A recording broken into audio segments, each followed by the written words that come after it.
inscriptions found since the beginning of the excavations, صادينقا is one of the best purveyor of narrative texts in the Sudan.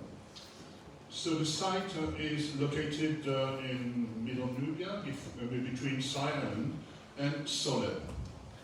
The site itself was known especially for the temple of Queen T, then the Egyptian temple, already located there, of course, by the Western travelers. Here we have Lepsis publication. But the first excavations in 1963 focused on the large Kushite necropolis. You can see here the different sectors. In the top, this is the elite sector, the western sector. And you can see the three different sectors of the necropolis, the large necropolis. And the middle sector, sector 2, is the place where we conducted our excavations since 2009 until 2019, before the pandemics. So you can see here this zone we have excavated. So there are more than 200 graves and exactly 100 pyramids. So you can see here, this is the core part of this zone with a large pyramid, 5 on 5 meters. So the inscriptions most of the time come from the remains of the chapels that are rarely preserved. Here is a good example. So here is a reconstruction of the chapel, one of the most beautiful chapels that existed. It was in the elite cemetery of the Western Zone, and the reconstruction took place in the Cartoon Museum in 2000. So the chapels were made of mud bricks, but included some sandstone elements, which in this case were all inscribed. An inscribed lintel, decorated door jamb with the figure of Anubis, and an inscribed threshold, which is quite exceptional. The chapel included, of course, funerary furniture, that is offering table, quite rare, and funerary stele, quite frequent. In fact, in صادينقا, it's very rare that we have both together. Most of the time, we have only funerary stele. This is an exception. It was a very beautiful offering table we found in 2016 with then Bإسم, which is carved in the form of a narrative sign of life. And this inscribed lintel, this is really a specialty of صادينقا. You can't find that anywhere else. Here, which was found and then 5 years ago. I will come back on this text. The last lintel we found was during the last campaign before the pandemics.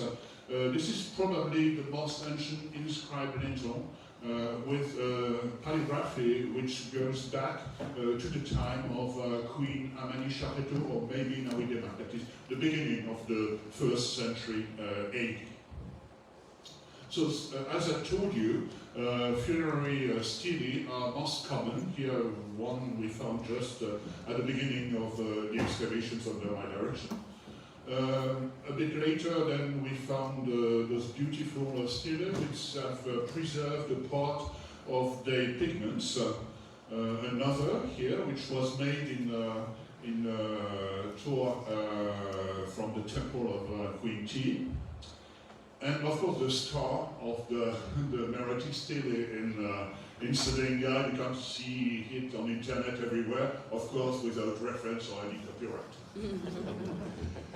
So you see that the pigments here are exceptionally preserved, of course, red and yellow ochre, but also, if you look very well, there's some traces of blue pigment, which is quite rare, here in the wings, but also in the lines of the text.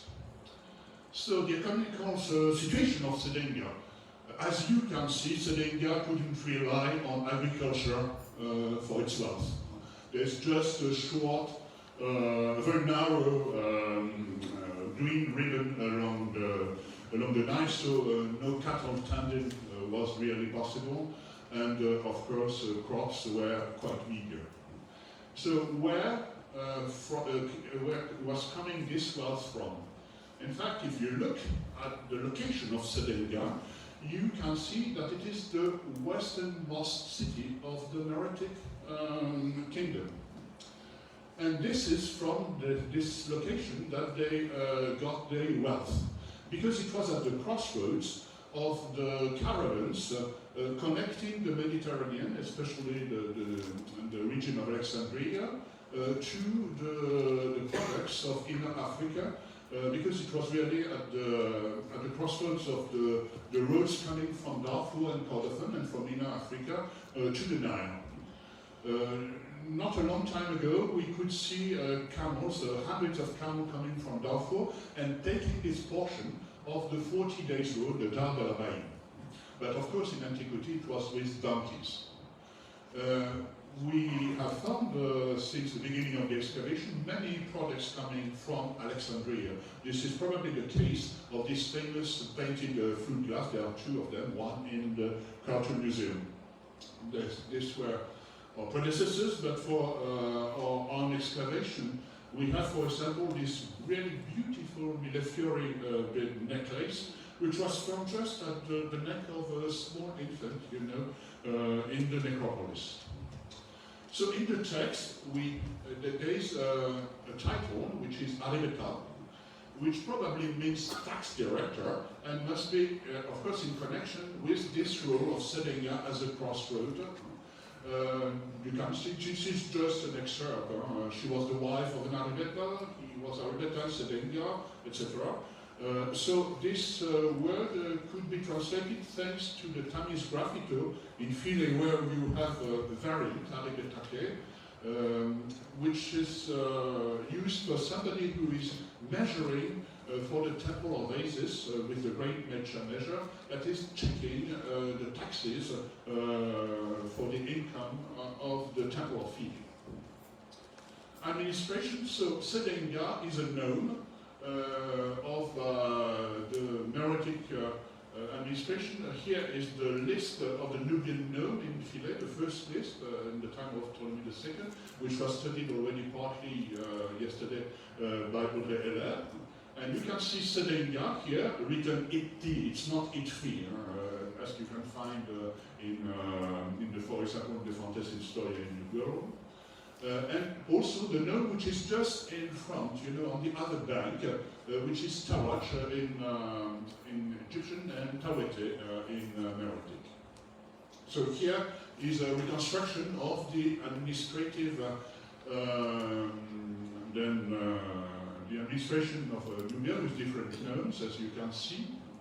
And the صادينقا and Tawach making just one node south of Lower Nubia, which was administrated by the Preseto, that is the viceroy of Nubia. And it seems that the lord of صادينقا and Tawach was hardly less powerful than his colleague in the north. Of course, I'm coming back to famous Natemahora. You have seen his chapel before, and coming from them from the elite cemetery. And this is excerpts from his titles. So the title is not Preseto, but it is Shalakene, probably pronounced Shalkun, which might mean district chief. In Old Nubian, Shal is a district, and it was probably borrowed from Meroitic. He was also a tax director in صادينقا, maybe before he became Shalkun. And he was the nomarch in Meroitic Pelamusha, coming from Han and Rishat in Egyptian, of the nome. And finally, we have the confirmation in the last sentence, which could be translated not such a long time ago. Tawach and the nome, that is this nome, صادينقا, he has been administrating them with the B of Rome. So Natemahora was connected with the great families of the kingdom, especially in the region of Meroe. So he was the nephew, for example, of Nalike. We don't know it's a title, titles difficult to translate them. In Naga, so it's very rare to have the mention of Naga in Lower or Middle Nubia. And he was the nephew of a royal prince, Pakwara Korishela, that is only used for the members of the royal family. So the lady at Akelula had also connection with important families. She was the child of a priest of an unknown god in Knoops, that is Kerma. This is the first time we have in narrating the full name of Knoops, and you can see it's very close to the Greek transcription. And she was the niece also of a royal prince, maybe the same because niece is a very vague term, you know, So back to the cellar of the Lady Maniwara, she has connection this time with Laura Nubia, because she was the sister of two high priests in Primis. It could be Amara is Primis, Primis Parwa, but I think it's more Primis Megane. This is Kasriven, because there was an important temple, then much more important than Amara. And she was the mother of a governor of Faras. That is one of the two main towns of Lower Nubia. So let's go back to, let's come to religion. So of course, Sadinga as being the place of the temple of Queen Chi has always been associated with feminine deities. Queen Chi, as you can see here, lending her features to Hathor in this, then in this capital of the temple of Sadinga, which we could excavate and restore partly thanks to the QSAP project. T was probably forgotten, as we've seen in the name or the list of the known. Her name doesn't appear in the cartridge. So she was forgotten and probably assimilated with Hathor or Isis. But the cult of Isis is very, very important then in Sadinga. Most important, we have plenty. This is just a part of all the mentions we have. So she was a chantress of Isis, a chantress Semate, this is from Egyptian. This is also a word which has been recently translated. And he was a Soni priest, a kind of priest of Isis.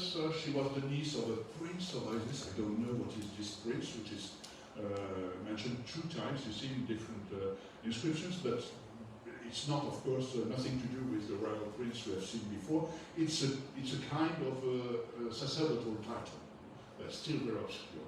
And finally, he was an Ateki priest of Isis. Ateki with K or with Q is really it's really the main priest of Isis, and sometimes the name of Isis is not added. Very strangely, we found a mention of goddess, of the very rare goddess of war, Taleya.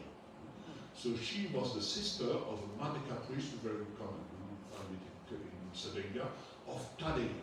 So Taleya was known only by, thanks to one attestation, the famous one. This is the plate of Prince Harry Kanhao, kept in the Warsaw Museum. And you can see this goddess here, with her name, Taleyaku. This is Taleya, and she is represented with winged feet and wings also on the shoulders. Then it is very well influenced by the representation of the goddess of victory, Nike in Greek. So another unexpected god is a deific king. She was the chantress of King Taka. Who is King Taka? I think it could be Takigamani, but it's really a small king that doesn't have special connection with Sadinga. But I think it's a hypocrestic for Tahako. And Tahako was present in Sadinga because he had a columned hall in front of the temple of Isis. And the gate of this columned hall was reused in the temenos of the greatest pyramid in the western sector.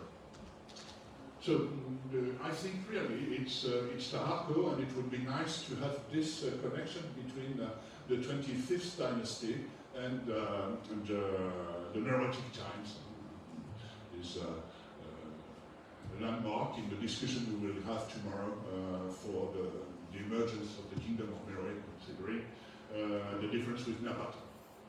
So the problem is, where are the temples? Where is the town? We don't know. We don't know. 2 magnetometric surveys have been done until Brunei, and we didn't find any trace of settlement. So this is quite strange, and we have no clue for that. So I will finish with this very nice discovery we did then before the pandemic of a statue, a vast statue of a Saint priest. So in 2016 we have cleared this zone here in the sector 2, and we found a kind of sandwich with different, one stele, one broken offering table, and also a doorjamb, decorated doorjamb. The stele was really braced a bit, worn out because she was really at the bottom of this ensemble. But still, the beginning is readable.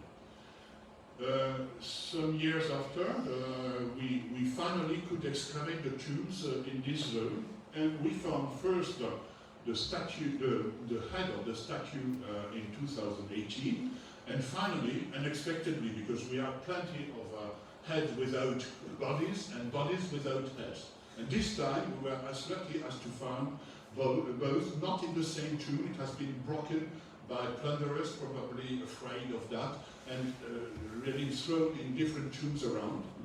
And this is the statue dated through the 3rd century, 3rd century AD, of a Saint priest, of a funerary priest, probably one of the latest representation of a Saint priest in the Nile Valley. So you can see here the leopard skin, which is the normal garment of this kind of priest, and in the stela which is associated, we can read his name, or Isis, with an unknown qualification after, or Osiris. This is Pawarit Wada. So Pawarit means vital strength. It occurs also in Nubia, in Nubian, in Nara, other related languages. There is really no doubt about this translation. And it's usually used for translating Ankh, that is life, especially in Ankh Senet, for example, for qualifying the kings. And Wada is a new verb, but it must be connected with Nabin Ud, in Ud Ir, to put to set to pour. So the translation would be the one who pulls vital strength. And more than the name, it is a true definition of the role of the Saint priest.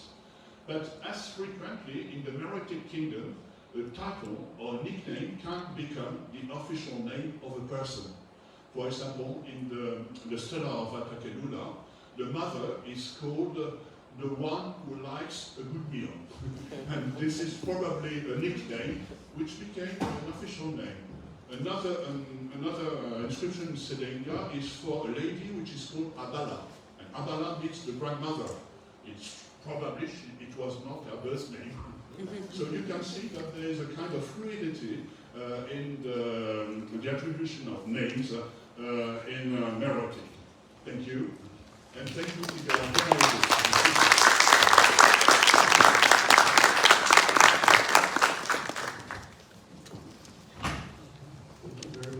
We have a couple of minutes or 30 minutes for some questions, if anyone would like to ask.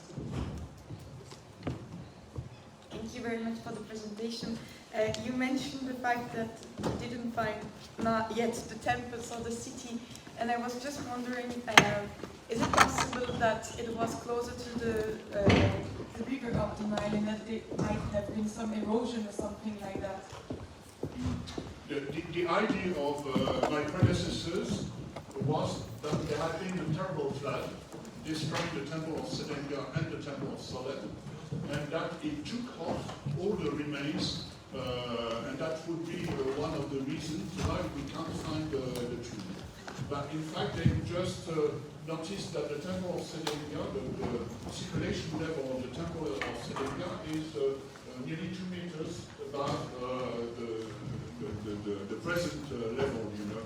In fact, this temple and solid also were built on platform.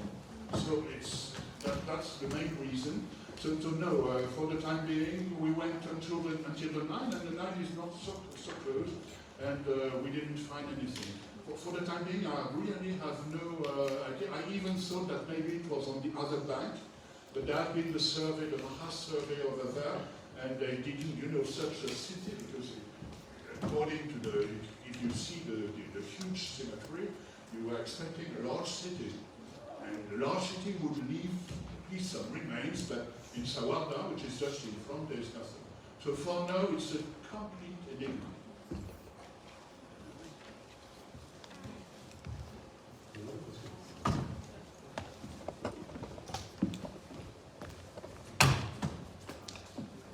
Claude, you have a very special translation of the word Yetmene. Being nephew or niece, is it thus clear that Yetmene is such a definite definition of a person being the son or daughter of a brother or a sister or something like that? Yeah, it's in fact, I would say, if I may, that it is an African kinship. That is, it's a bit vague. It's somebody which is older and also referent in the family of the maternal line. But sometimes it could be a niece or a nephew, sometimes a grandnephew, a cousin, and we have even a case where it seems to be two brothers. So it's really just to put a word in front of it, because we don't have in all languages such a word, you know. Okay, thank you.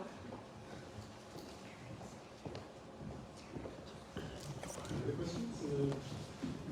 2 or 3 minutes.